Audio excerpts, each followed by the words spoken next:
Selamat mendengarkan podcast ini. Kasih karunia itu salah satu tema yang pasti dibicarakan ketika membahas mengenai keselamatan atau soteriologi. Ya, kalau di dogmatika itu ada pokok pengajaran soteriologi. Soter ini selamat atau keselamatan, logi itu ilmu, studi mengenai keselamatan, ya, mengenai keselamatan, soteriologi. Nah, salah satu pokok bahasannya ini, ya, kasih karunia. Kasih karunia ini tema yang pasti ya dibicarakan di sekolah teologi ya. Bagi orang yang belajar di sekolah tinggi teologi ya, tidak asing dengan kata kasih karunia ini. Bagi mereka yang belajar dogmatika, dogmatika itu salah satu mata pelajaran di sekolah tinggi teologi yang membahas hal-hal yang bersifat dogma. Kalau etika itu merangkum apa yang ada di dalam Alkitab mengenai hukum-hukumnya untuk panduan etis. Etika itu juga pokok pelajaran atau mata pelajaran yang merangkum semua hal-hal yang menyangkut hukum atau perintah untuk tindakan-tindakan etis, untuk merumuskan hal-hal yang bersifat etika. Sedangkan dogmatika itu merangkum hal-hal yang menyangkut pengetahuan tentang Tuhan dan manusia untuk merumuskan hal-hal yang bersifat dogmatis.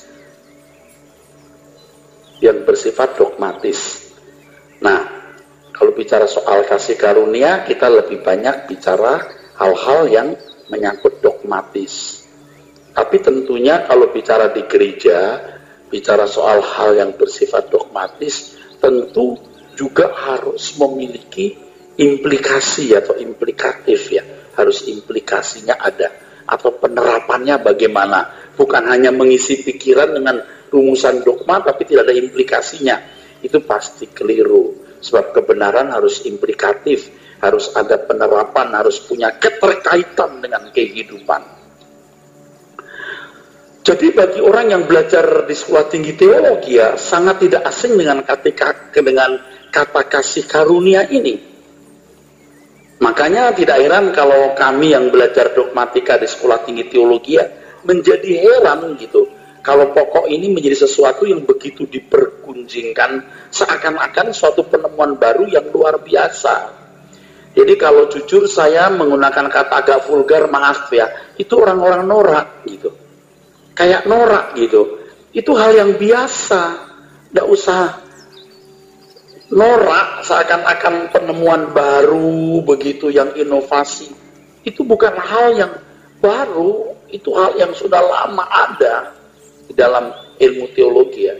Nah, berhubung banyak orang Kristen sedang menggunjingkan hal ini dan diajar oleh para pengajar yang menurut pemahaman saya tidak pas, tidak sesuai tepat dengan Alkitab, maka saya harus membahasnya. Dan sesi ini sesi yang berharga sekali. Ini sesi yang berharga, saudara. Nah, banyak orang Kristen tidak diajar secara memadai oleh gereja. Maka mereka awam terhadap pengajaran mengenai kasih karunia yang begitu sebenarnya penting.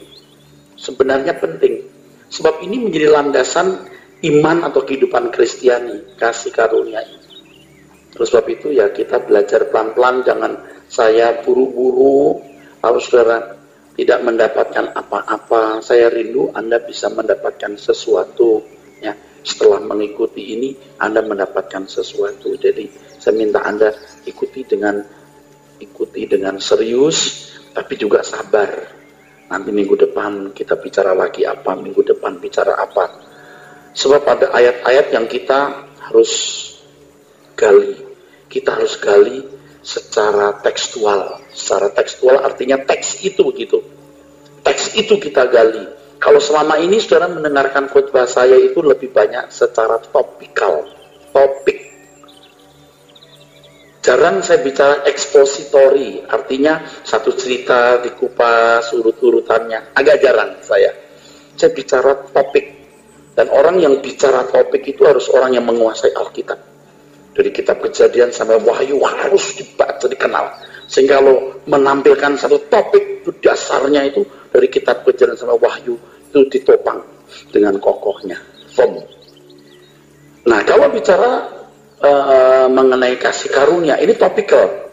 Nah, tetapi berhubung banyak tafsiran yang salah untuk mendukung teologi yang mereka percaya benar, itu ambil ayat-ayat itu. Ayat dikumpulkan untuk mendukung teologi mereka. Tidak tepat. Tapi saya tidak bisa berkata, ini nggak tepat. Dengan mudahnya atau dengan pangkasnya, memangkas, tidak tepat. Saya harus mengupas dasar landasan ayat-ayat yang dipakai untuk membangun teologi kasih karunia itu. Saya harus kupas. Ini salah kalau ditafsirkan itu. Misalnya begini, saudara. Misalnya dia mengambil satu ayat bahwa jika hal itu terjadi karena kasih karunia, maka bukan lagi karena perbuatan. Sebab jika tidak demikian, maka kasih karunia bukan lagi kasih karunia. Jadi kasih karunia itu hadiah.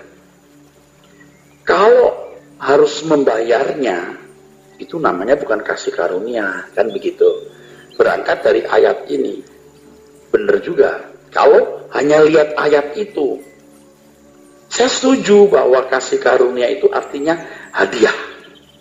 Arti singkatnya itu hadiah. Jadi tidak perlu membeli hadiah.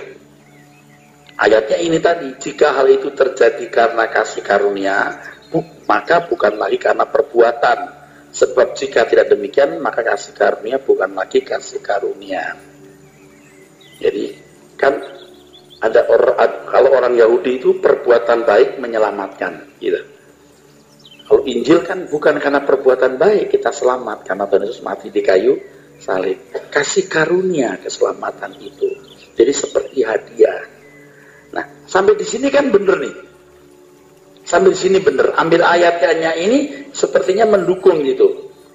Tapi harus diingat bahwa ayat itu bicara mengenai orang-orang Israel yang gagal menjadi umat pilihan dalam Yesus Kristus. Bukan karena rekayasa Allah, saudaraku. Jadi konteks ayat itu mengenai Allah yang menolak umatnya, umat Israel maksudnya.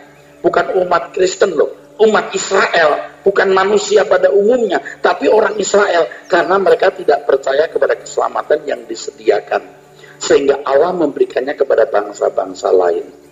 Dan kalau Israel menolak, itu bukan akan ditentukan Allah atau dibuat Allah menolak, karena mereka menolak. Nanti saya samakan, saya paralelkan dengan sebagian besar orang Israel dari Mesir ke Kanaan gagal di padang gurun. Kanaan itu hadiah. You nggak usah beli hadiah, tapi you harus melangkah sampai ke Kanaan. Kalau you gagal bukan karena Tuhan tidak mau beri hadiah, you tidak menerima hadiah itu secara benar. Kasih karunia memang hadiah, tapi tidak otomatis kau bisa menerima hadiah. Kalau ini benda, saya kasih orang, nih hadiah. Orang tinggal terima saja, ini benda. Kalau keselamatan itu ada panggilan untuk mengerjakan keselamatan itu. Di dalam hadiah itu ada panggilan. Tapi jangan you anggap panggilan itu sebagai kewajiban, sebagai tukar guling. Nah, enggak maksudnya. Kalau saya beri seseorang hadiah, ini hadiah. Nggak usah bayar loh. Kan banyak orang curiga seakan-akan keselamatan kita itu karena perbuatan baik. Itu Erastus itu mengajarkan keselamatan ngawur. Masuk keselamatan anugerah plus, karunia plus. Kok tahu karunia plus itu karena perbuatan baik? You mesti ikuti pengajaran saya secara teliti, jangan hanya melihat sekilas. Ketika saya bicara mengenai panggilan untuk berbuat baik, saya sudah tidak bicara lagi mengenai hadiah itu. Karena hadiah itu sudah diberikan tanpa berbuat baik. Tapi begitu dapat hadiah itu, ini bukan benda loh. Keselamatan bukan sesuatu yang statis. Keselamatan itu usaha Tuhan mengembalikan manusia ke perancangannya. Jadi you harus menerima hadiah itu dengan tanggung jawab. Begitu you menerima hadiah, you termasuk orang yang harus sempurna.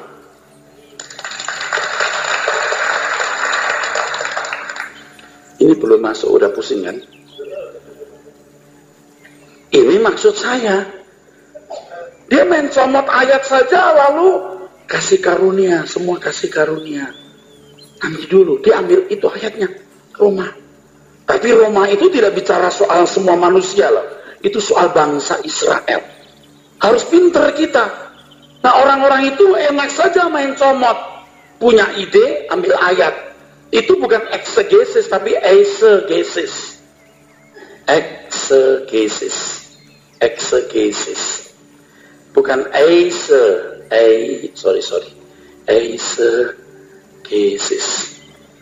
Eise masuk, X itu keluar. Kita harus mengambil ayat Alkitab keluar. Bukan memasukkan ide kita ke dalam. Tapi siapa yang tahu bahwa dia memasukkan idenya? Kalau Anda tidak biasa mendengar yang asli, tidak bisa menemukan yang palsu, atau tidak bisa menangkap, mendeteksi yang palsu. Sekarang Anda lihat orang yang pengertian mengenai kasih karunia itu salah. Dia tidak punya geliat, tidak punya geliat yang maksimal untuk berubah. Jangan heran kalau gereja-gereja seperti itu adem, lama-lama mati. Contohnya gereja-gereja di Eropa. Contohnya udah. Ya sebab percaya kasih karunia dari cara pandang yang keliru. Kamu dapat kasih karunia, kamu selamat. Dia nggak dapat kasih karunia. Begitu modelnya. Nah, saya tidak tahu pendeta-pendeta dan gereja yang bicara soal kasih karunia ini menguasai nggak soal soteriologi. Nah, kalau nggak menguasai, cuma ambil sepotong kasih karunia, ya cuma mau main enaknya saja. Dan memang orang mau enak. Semua kasih karunia, semua kasih karunia. Keselamatan karena kasih karunia. Itu benar kalimat itu. Tapi bagaimana penjelasan detailnya? Itu yang mesti benar. Anda masih bersama saya? Kalau saudara mengerti dengan benar apa itu kasih karunia, saudara akan mengerti tanggung jawab. Tanggung jawab.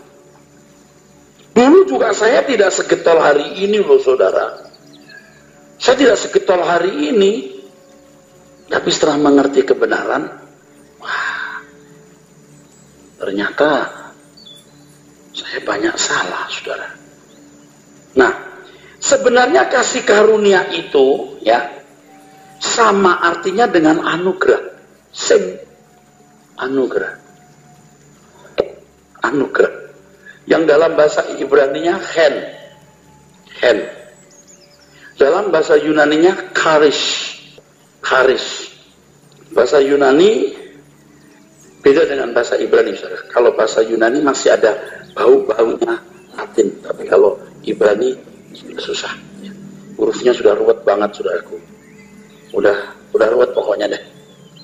Ya, udah ruwet. Kadang-kadang sekolah Alkitab saja kalau sudah nggak belajar sekian tahun bisa lupa hurufnya. Ya, oke. Kata ini banyak terdapat dalam Alkitab. Kasih karunia yang sama dengan anugerah berarti suatu pemberian. Yang pertama ya, suatu pemberian yang bernilai atau sangat dibutuhkan. Karena sangat dibutuhkan, maka bernilai. Kalau tidak dibutuhkan, tidak sangat dibutuhkan, tidak bernilai. Jadi kalau bicara mengenai anugerah, itu pasti di dalamnya ada unsur sesuatu yang bernilai karena sangat dibutuhkan. Jadi bicara soal anugerah, Anda harus bicara soal apa tadi? Bernilai atau sangat dibutuhkan.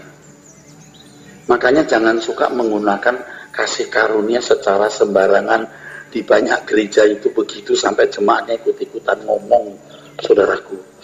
Pak Era, saya bersyukur beli tanah ini dulu 1,5 juta, sekarang udah 10 kali lipat lebih iman kasih karunia. Kok cuman soal tanah lu kasih karunia? Puji Tuhan lu Pak, cari parkir susah di sini padat, tapi kita dapat kasih karunia Pak. Nanti anak muda bilang, gila lo, cewek gue sekarang cantik lo, emang kasih karunia. Harus sangat bernilai dan sangat dibutuhkan. Dari situ ya menunjukkan 2 hal. Yang satu dia bodoh, tidak mengerti penggunaan kata kasih karunia. Yang kedua, dia tidak menilai sesuatu secara proporsional. Emas 2 ton pun tidak bernilai. Hari ini kelihatannya bernilai. Itu namanya mamon yang tidak jujur. Artinya tidak jujur tidak bisa dipercaya. Tidak jujur itu tidak bisa dipercaya loh. Memang duit hari ini seperti segalanya. One day nggak akan digunakan. Makanya Anda lihat bunyi ambulan. Bunyi ambulan itu begini. Ngibul, ngibul, ngibul, ngibul, ngibul, ngibul. Nanti mungkin kita setting aja bunyi ambulan yang lain. Bohong, bohong, bohong, bohong. Kan kalau di Singapura, ya pernah menyaksikan ini saudara. Ada pernah menyaksikan orang kaya yang meninggal, mayatnya dibawa ke kantor, dilewatkan di pabriknya. Maybe say hello atau say goodbye. Hah? Kasihan kan? Kasihan. Pada waktu ditarik keluar dari rumah, orang-orang yang sekarat itu ya, tarik dari rumah, dia ngelirik rumahnya, kolam renangnya, tragis. Terus ikan arwananya, halo, gitu. Aduh, tragis. Namanya anugerah itu bernilai dan sangat dibutuhkan. Ini kata ini penting. Oke, yang kedua, saudara. Anugerah itu berarti pemberian dari pihak yang lebih tinggi derajatnya, atau atasan kepada bawahan, bisa atasan kepada bawahan. Nah mungkin dong pegawai bilang, Pak, saya memberi anugerah kepada Bapak. Anugerah itu pasti diberikan dari pihak yang lebih tinggi derajatnya kepada bawahan, saudara. Ya, kepada bawahan. Apa yang dapat kita tangkap dari hal ini? Harus menghargai. Harus dihargai. Nah, sekarang bagaimana how to appreciate, bagaimana menghargai itu?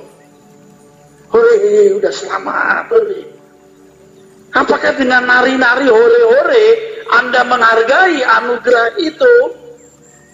Bukan. Ada panggilan di situ.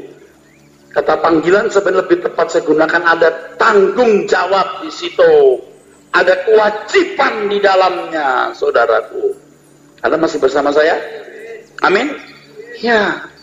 Ditambahkan satu lagi. Anugerah itu berarti pemberian tanpa memandang kelayakan. Tidak pemberian, tidak tanpa atau tidak memandang kelayakan si penerima. Kalimat itu sudah jelas mengimpresikan, mengesankan, mengindikasikan bahwa kita itu menerima kasih karunia bukan punya sesuatu atau karena sesuatu. Amin. Itu sudah clear. Tepuk tangan boleh. Nggak usah dijelaskan. Udah clear. Kalau hadiah mesti dibeli bukan hadiah. You nggak usah ngomong. Yang namanya anugerah itu pemberian tanpa atau tidak memandang kelayakan si penerima. Udah clear itu. Jadi kalau sekarang saya mengajarkan kita berbuat baik, bukan karena supaya kita dapat anugerah, tapi karena kita sudah menerima anugerah. Beri tepuk tangan, saudara. Jangan mendengar sepotong. Yang berikutnya, kasih karunia artinya, saudaraku, pemberian kepada objek yang tidak berdaya. Ini kuat sekali di dalam konsep keselamatan. Kalau orang terapung-apung di tengah lautan, nggak ada pertolongan, 2 hari nggak makan, dia cuma makan nyamuk aja. Tangannya keluar nangkep teri kecil, kelopok sini. Terus ada kapal datang, itu anugerah. Kalau dia masih mampu punya kapal, nggak anugerah. Definisi ini saya kira paling lengkap, saudara. Bahkan belum tentu Anda baca buku selengkap ini. Belum tentu. Saya sudah baca buku, nggak selengkap ini. Saya cari sendiri aja. Memang kita ini kan memang suka nambah-nambahin yang belum ada. Ya. Nah, kasih karunia berangkat dari Allah, bukan dari pihak manusia. Allah yang memprakarsai karya keselamatan tersebut dan mewujudkannya dengan sempurna. Ini bedanya agama dengan kekristenan. Agama dan kekristenan. Tidak ada agama yang mengajarkan Allah menjadi manusia turun dari surga. Tidak ada. Itu hanya ada dalam kekristenan. Oke, boleh tepuk tangan, saudaraku. Haleluya. Kalau dari atas ke bawah, ini anugerah. Tetapi dari bawah ke atas, ini agama. Jadi sebelum ada kekristenan itu banyak agama. Ada agama Zoroaster, Buddha, Hindu. Ini usaha untuk menemukan Tuhan. Dan kita tidak boleh anggap sepele atau anggap remeh mereka. Agama-agama sebelum Injil itu merupakan usaha orang yang serius mau menemukan Tuhan. Dan jangan anggap remeh mereka. Jangan anggap remeh. Seringkali kita anggap remeh. Tahu nggak, mereka itu tidak kenal Allah Yahweh seperti bangsa Israel. Tapi mereka berusaha seperti Siddhartha Gautama. Dia melihat kenapa orang jadi miskin. Kenapa bisa makin tua. Kenapa mesti mati. Dia tidak tenang duduk di singgasananya. Dia tinggalkan istananya. Itu mesti diacungin 4 jempol kita loh. Kalau 400 orang itu 4 kali 4 1600 jempol. Jangan anggap remeh. Tapi setelah ada kekristenan lalu ada agama, itu jadi masalah. Saya nggak mau ngomong. Sebab agama setelah ada kekristenan pasti menyerempet mirip. Pasti. Dan itu menjadi masalah. Bagi kita orang Kristen jadi ambigus, bisa. Bisa. Ya. Karena pasti juga menyembah Allah juga. Mengajarkan kebaikan juga. Ya. Saya tidak mengatakan buruk atau baik. Karena di dalam ruangan ini atau di ruangan manapun, kita harus menghargai agama orang. Menghargai bukan berarti setuju. Tepuk tangan. Tepuk tangannya takut-takut sambil bertanya-tanya maksudnya apa pendeta ini. Tepuk tangan dulu aja. Oke, saya teruskan ya, jangan terpancing saya masuk ke wilayah yang bisa berbahaya buat kita semua demi keselamatan kita bersama dan kerukunan kita. Saya langsung masuk sini. Ini kan usaha orang mencari Tuhan, saudara. Walaupun ada menyembah matahari, Pak, apa Pak? Sebab mereka tidak tahu. Jangan, wah itu punya berhala. Mereka tidak tahu. Di Yunani itu sampai mereka punya misbah, seperti yang kita baca dalam Kisah Rasul, menyembah Allah yang tidak dikenal. Jadi ada keyakinan Allah yang tidak dikenal. Itu sebenarnya luar biasa. Lalu Paulus berkata begini, itu loh yang kuberitahukan, Allah yang tidak dikenal, Allah semesta alam. Jadi mereka ternyata sudah mengendus. Plato juga udah mengendus. Ada dunia roh. Ada alam yang tidak kelihatan, platonis itu sudah mengendus, saudaraku. Dan filsuf Yunani itu pengajarannya itu tidak boleh dianggap sepele loh. Makanya sampai filsafat disebut sebagai ilmu ibu dari segala ilmu pengetahuan, karena memang mengolah pikiran rasio dengan baiknya. Tapi begitu Tuhan Yesus datang, dia berkata, I am the truth. Akulah kebenaran itu. Haleluya. Dan saudara ada di sini belajar the truth. Belajar kebenaran itu. Makanya Anda tidak bisa tidak serius, tidak boleh. Pikir harus pakai terus ini. Saya mengerti. Karena saya waktu mempersiapkan khotbah ini dan mencoba untuk menggali kebenarannya, saya juga harus berpikir serius. Berpikir serius. Kadang-kadang apa yang saya tulis itu lebih berat dari yang saya kemukakan. Tapi saya berusaha untuk membuat clear, jelas, saudaraku sekalian. Nah, kalau Bapak Ibu tekun, rajin, nanti saudara bisa ikuti ayunan saya. Ayunan saya. Pasti bisa. Makanya tekun ya, rajin gitu saudara. Agama itu usaha manusia mencari Allah. Jadi saudara, jadi orang itu bijak. Anda tahu banyak orang tua kita yang tidak beragama Kristen, yang menyembah nenek moyang, lalu menyembah dewa-dewa. Kita maki-maki mereka dalam hati. Sesat, bodoh, tolol, berhala. Mereka tidak tahu. Makanya prinsip ini Anda tangkap, tidak suka buang. Jangan mengusahakan orang jadi Kristen, tapi usahakan orang tidak menyangkali, tidak menghina Tuhan Yesus. Jangan mengusahakan orang jadi Kristen, tapi usahakan orang tidak menghina Tuhan Yesus. Artinya dari kelakuan kita, orang tidak menghina Tuhan Yesus. Kalaupun satu kali mereka tidak pernah jadi Kristen, mereka dihakimi menurut perbuatan. Mungkin itu kemungkinan. Tapi kalau mereka membenci Yesus, itu jadi masalah. Karena Tuhan Yesus akan jadi raja di segala raja. Jangan mereka membenci Tuhan Yesus karena perbuatan kita yang tidak benar. Oke? Pak, apakah berarti kita kalau demikian tidak menjadi saksi? Itu yang namanya jadi saksi. Tidak ada ayat Alkitab you mengkristenkan orang. You jadi saksi. Soal dia jadi Kristen atau tidak. Biar Roh Kudus yang bekerja di hati mereka. Tanggung jawabmu menjadi saksi. Sampai orang tidak bisa menolak. Orang sebaik ini tidak mungkin Tuhannya salah. Itu tanggung jawabmu. Haleluya. Makanya di negeri yang majemuk seperti ini, kita jangan ikut-ikutan merebut orang jadi orang beragama Kristen sampai kita berantem. Lihat itu agama pada umumnya. Ngotot narik orang jadi anggota agamanya. Untuk apa? Yuk jadi Kristen kalau kelakuanmu nggak benar, kamu juga binasa. Oke, tepuk tangan saudara.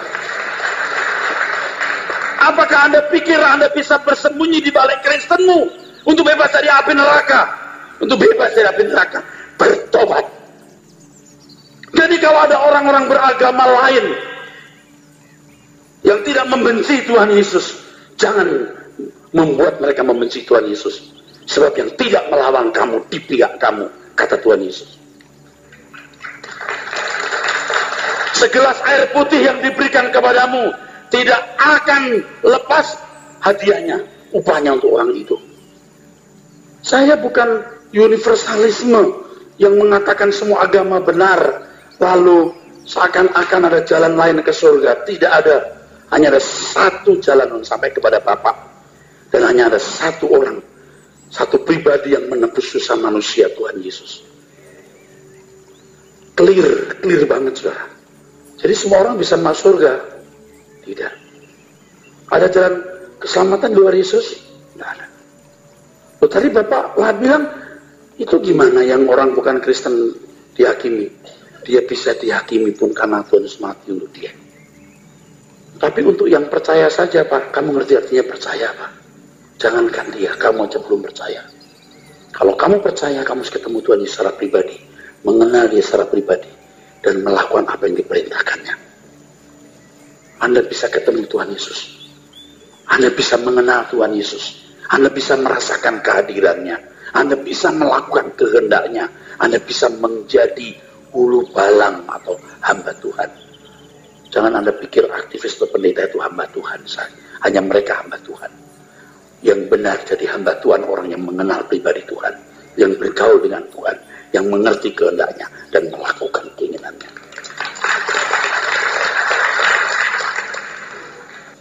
Pokoknya kalau sudah sampai level ini, Anda nggak takut siapa-siapa. Kita cuma takut Tuhan, takut berbuat dosa, tapi nggak takut siapapun. Tapi kita akan menghormati manusia lain dengan pantas. Kalau orang Kristen memiliki sikap seperti ini, saudara, tidak ada. Kita tidak akan dibenci hanya karena kita, saudara, berkelakuan buruk. Memang kita berkelakuan baik akan dijahat-jahati, tapi tidak masalah. Nah, prinsip seperti ini luar biasa, saudaraku. Prinsip ini luar biasa. Tepuk tangan. Anda jadi dewasa bermasyarakat. Kalau punya saudara ipar beragama lain, Anda menerimanya tulus. Ya, dari kecil dibesarkan dalam lingkungan agama Buddha misalnya. You nggak bisa bawa dia jadi Kristen loh. Wah, begini-begini. Dia nggak mau tanya, ngerti. Dia nggak ngerti, orang nggak pernah ketemu Tuhan Yesus. Jangankan dia, lu aja belum. Kecuali lihat perbuatanmu yang baik, dia tidak akan menghina Tuhan Yesus. Apalagi telah menerima, mengecap budi baikmu. Tidak mungkin dia menghina Tuhan Yesus. Nah, itulah namanya menyelamatkan jiwa juga. Kalau mau orang menjadi anak Tuhan yang berkualitas seperti Tuhan Yesus, itu lain lagi. Anda harus gembalakan dia, step by step. Nah, itulah yang saya lakukan saya. Inilah yang saya lakukan sekarang untuk saudara. Saya mengembalakan saudara, supaya kita bersama-sama menjadi orang yang berkualitas seperti Tuhan Yesus. Haleluya. Nah, saudaraku sekalian yang kasih. Jadi kasih karunia berangkat dari Allah, bukan dari pihak manusia. Allah yang memprakarsai, dan karya keselamatan tersebut diwujudkan dengan sempurna melalui Tuhan Yesus. Melalui Tuhan Yesus. Saya tahu gambar ini nggak disukai orang-orang tertentu, teolog-teolog yang merasa pintar nggak suka. Tapi saya mau ngomong keras bahwa Tuhan Yesus mati untuk orang yang pernah hidup, yang sedang hidup waktu Tuhan Yesus di dunia, maupun untuk orang yang akan datang, untuk semua manusia. Jadi saya harus berkata tegas, orang tidak suka. Yesus mati juga untuk orang Buddha. Dia juga mati untuk orang Hindu. Untuk semua manusia yang tidak pernah minta untuk dilahirkan di bumi dan jadi keturunan Adam yang jatuh dalam dosa. Kalau begitu mereka selamat. Tidak, mereka dihakimi buat perbuatan. Siapapun termasuk orang Kristen juga, bukan hanya Buddha dan Hindu. Paulus berkata kita semua harus menghadap tahta pengadilan Tuhan. Nanti kalau soal kasih karunia, saya mesti membahas ayat itu. Kita semua harus menghadap tahta pengadilan Allah. Artinya kasih karunia tidak menghilangkan tanggung jawab. Yang diajarkan itu kasih karunia seakan-akan menjadi jalan pintas dan jalan mudah orang ke surga, sehingga orang tidak mengerti tanggung jawabnya, dan itu menyesatkan. Makanya banyak orang rilek-rilek aja jadi orang Kristen. Kalau saya mati 5-6 tahun yang lalu, belum tentu saya masuk surga. Belum tentu pendeta LS itu masuk surga kalau 5-6 tahun yang lalu saya mati. Tapi hari ini beda ceritanya. Sekarang saya juga takut untuk berbuat salah, takut menyimpang, karena hidup cuma sekali. Aku harus menghargai kasih karunia yang Tuhan berikan kepadaku, supaya ketika aku bertemu muka dengan Tuhan Yesus, aku tidak mengecewakan Dia.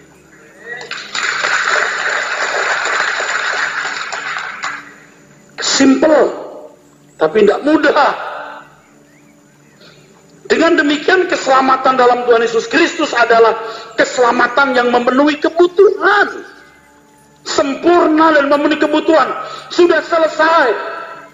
Yang belum selesai kita. Jangan Tuhan berkata sudah genap, semua udah selesai, kita otomatis gelinding ke surga. Sudah genap dalam arti tugas yang Tuhan Yesus emban dan isi kasih karunia itu sudah lengkap. Tetapi masing-masing punya tanggung jawab, saudaraku, yang harus dipenuhi. Bapak Ibu ngikutin saya enggak? Kalau saya terlalu keras ngomongnya, Anda ya emosi lah, saudara. Ya kalau ya bukan gitu. Karena pendeta kan memang beda-beda ya. Kalau saya memang ya ledak-ledak. Kita harapkan ya saudara, kita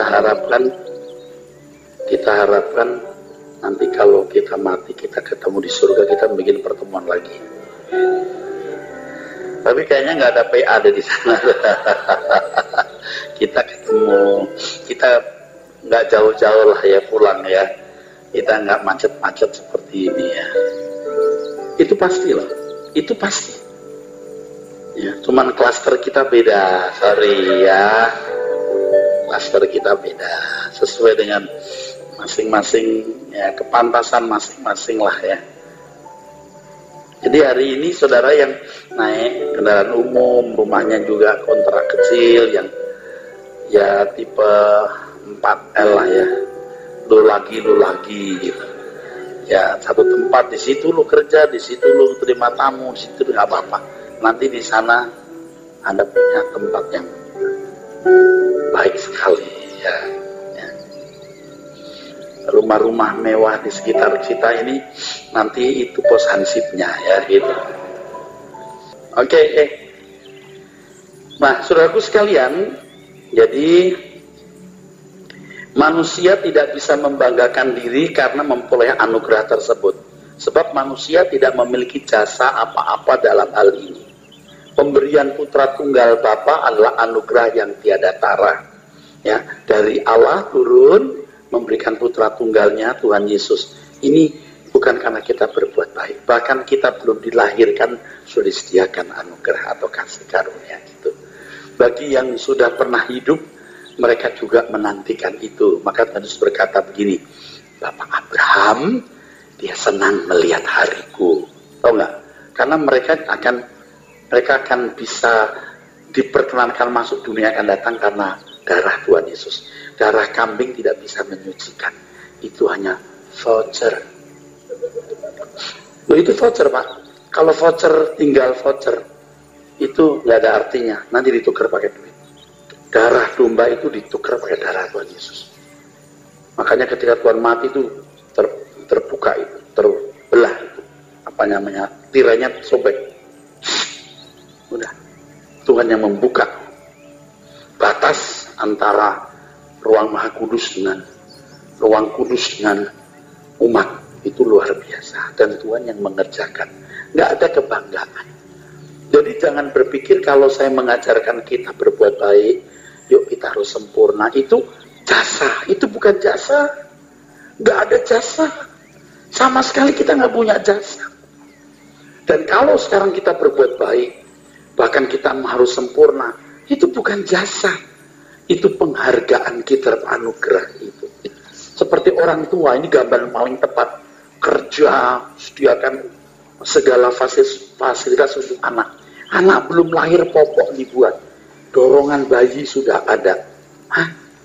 Begitu lahir, masalah loh buat orang tua. Didik anak ini. Dengan memilih bangsa Israel, Tuhan berkata, aku lelah memikirkan bangsa ini. Aku capek. Kan begitu di padang gurun. Sama, ngurus saudara itu juga. Tuhan capek, Roh Kudus ditaruh. Sering berduka. Dia menyertai saudara. Tapi saudara seakan-akan tidak disertai siapa-siapa. Padahal kalau Anda bercanda sembarangan, main mata sembarangan, Roh Kudus tahu. Roh Kudus bilang, matamu itu kemana? Nggak ngapa-ngapain. Tahu Roh Kudus. Itu kan Roh Kudus berduka. Kalau ibu belanja, ini berapa sih harganya sih? Dia bilang, itu udah 300.000 Bu. Oh, di sana cuma 150.000, itu bohong. Orang di sana mana nggak jelas. Lu nggak pernah kemana-mana kok bisa bilang di sana Pak Ego itu gimana? Tapi insinya lebih pintar lagi. Kalau ada yang semurah itu, 1 truk saya beli. Begitu truknya datang, aduh mati gua. Udah bohong, lawan bohong dah. Ya nggak usah bohong begitulah. Bilang aja pedagangnya, aduh saya belum bisa bu, belum bisa. Jangan bilang, saya nggak ada untungnya sama sekali. Nggak mungkin. Bilang aja, untungnya kurang banyak. Ya kan? Karena semua juga harus dengan baik lah saudaraku. Betul nggak? Iya. Banyak hal saudaraku, banyak hal ya saudaraku. Banyak hal saudaraku. Jadi, jangan mendukakan roh Tuhan. Tuhan itu panjang sabar. Namanya panjang itu ada ujungnya. Jangan suka-suka segala Tuhan berduka sampai jebret mati kawan. Mati kawan. Kawan saudara, ya. Saya sudah ingatkan, Anda tidak mau dengar-dengaran, awas. Jangan main-main dengan hal ini. Nah, saudaraku, jadi kita tidak merasa punya jasa kalau kita berbuat baik. Ya, kalau orang yang mendengar sekilas pengajaran saya kan, Pak Eras itu sombong benar, perbuatan baik menyelamatkan. Nah, yuk enggak denger. Saya sudah tahu kok orang bicara konsep keselamatan Pak Eras itu anugerah plus. Aduh, kamu kamu bodoh kau belajarlah dulu di SPT.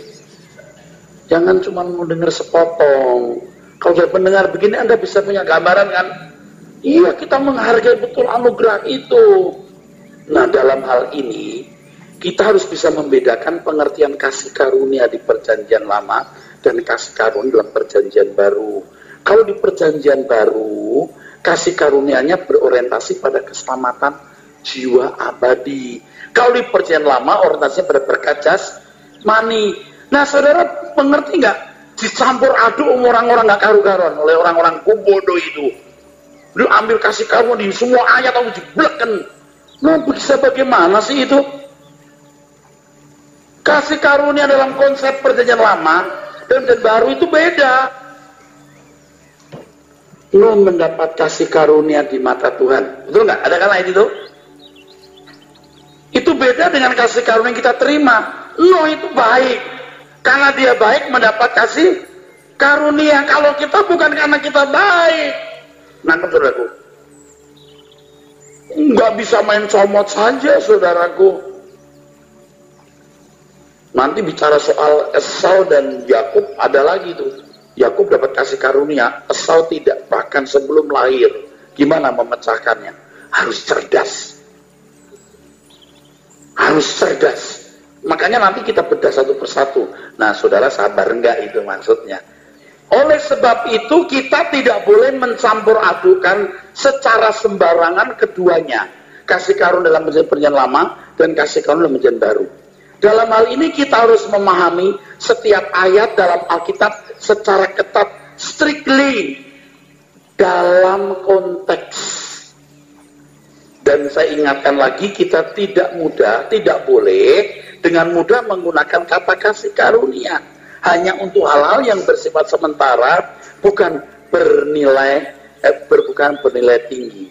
Kalau bernilai rendah, janganlah pakai kata kasih karunia.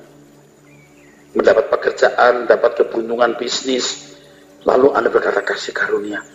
Yuk anggap ringan itu harga kasih karunia yang sesungguhnya. Tapi memang betul Pak, saya dapat lotre loh Pak. 2 miliar kasih karunia Pak. Nanti dulu ya, saya kasih tahu. Kalau sesuatu itu nggak usah lotre deh. Tapi kalau itu bisa langsung membuat Anda mengenal Tuhan dan selamat, jadi kasih karunia. Jadi pertemuan Anda dengan seorang, cuman pertemuan ngomong di bus, kasih karunia. Karena lewat itu Anda selamat. Anda bisa ngerti itu maksudnya? Jadi jangan dilihat nilai barangnya, tapi nilai akibat dari sesuatu itu. Nah, selama ini orang berpandangan pendek atau dangkal. Seakan-akan dengan menerima kasih karunia, manusia tidak perlu bertanggung jawab atas keselamatannya.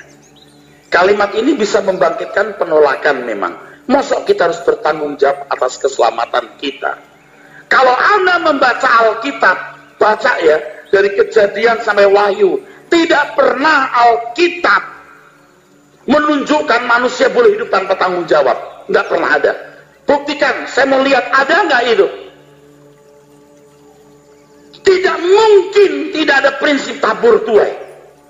Jadi kasih karunia tidak mengubah dekret Allah di Eden. Ini judulnya. Dekret Allah di Eden maksudnya apa? Ketika Tuhan memberikan Eden yang indah, kasih karunia loh. Amin. Tapi you kelola Eden. Satu, you kelola Eden. Dua, you jangan makan buah itu. Ada unsur fisik, ada unsur rohani kekekalan. Tidak pernah Anda menemukan dalam Alkitab manusia jadi makhluk yang bisa tidak bertanggung jawab. Cuma disuap oleh karena kebaikan Tuhan. Dan jangan berpikir kita senang meninggikan dia. Karena kita malah dia baik, tanpa usaha, tanpa apa-apa. Everything running well. You merendahkan hakikat Tuhan. Kalau saya belajar mengenai korpus delicti yang judulnya Rule of the Game, ya, manusia diciptakan pun sudah punya tanggung jawab. Di dalam tulisan yang saya sudah susun ini, ketika Tuhan berkata, jangan kamu makan buah ini, itu tanggung jawab, saudaraku. Ternyata di balik itu manusia harus menjadi manusia yang agung, yang taat kepada Bapa. Ketika Tuhan berkata, taklukkan bumi, di situ bukan hanya alam fisik yang ditaklukkan, tapi yang metafisik pun juga ditaklukkan. Yang kelihatan, alam, benda-benda ditaklukkan, kuasai. Tapi yang tidak kelihatan, itu iblis yang dibuang ke bumi, harus kamu taklukkan. Justru itu yang berat, itu juga sudah tanggung jawab. Sekarang Tuhan juga menyuruh kita untuk menjadi saksi, membinasakan pekerjaan iblis. Artinya penguasaan iblis atas diri orang-orang dihentikan lewat kehidupan dan pelayanan kita. Nah, saya tidak mengerti ada orang-orang yang terpasung oleh aliran teologi yang mengajarkan bahwa tidak perlu ada tanggung jawab semacam itu. Pokoknya bagaimanapun orang akan selamat. Itu tidak boleh. Mereka tidak sanggup menerima bahwa apa yang mereka pahami ternyata sebenarnya tidak tepat. Ya, banyak orang sudah teguh mempercayai ajaran yang tidak tepat hanya karena teologi itu dilahirkan oleh teolog yang hebat pada zamannya dan sudah bertahan selama ratusan tahun. Ini orang-orang yang tidak suka kalau mendengar saya berkhotbah seakan-akan kasih karunia itu tidak perlu tanggung jawab. Tidak suka. Kasih karunia titik. Nanti dulu. Tidak sesimpel itu. Nah, ini baru permulaan. Sampai ketemu minggu depan.